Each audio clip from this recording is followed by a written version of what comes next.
அஸ்ஸலாமுஅலைக்கும். Hi friends, welcome back to Rasitha's hobbies. நேற்று mini விலாகோட கண்டினியூஷன் தான் இந்த விலாகு. இப்போ நாங்கள் வந்து கத்தார் ஹமத் இன்டர்நேஷ்னல் ஏர்போர்ட்டில் செக்இன் பண்ணிவிட்டு போர்டிங் அண்ட் இமிக்ரேஷன் ப்ரொசீஜர்ஸ் எல்லாமே முடிச்சுட்டு உள்ளே போய்கிட்டு இருக்கிறோம். கேட்டு வந்து இன்னும் ஓப்பன் ஆகலை, அதுக்காக வெயிட் பண்ணிகிட்ருக்குறோம்.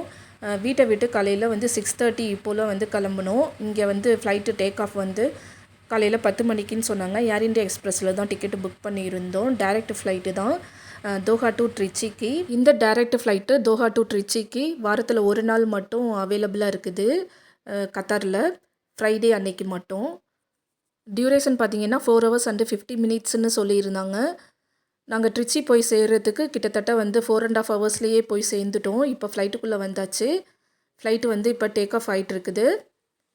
அவ்வளோதான் ஃப்ரெண்ட்ஸ், நம்ம நெக்ஸ்ட் விலாகில் பார்க்கலாம். இந்த வீடியோ உங்களுக்கு பிடிச்சிருந்தா லைக் பண்ணி, ஷேர் பண்ணி, சப்ஸ்கிரைப் பண்ணுங்கள். தேங்க்ஸ் ஃபார் வாட்சிங். Bye friends.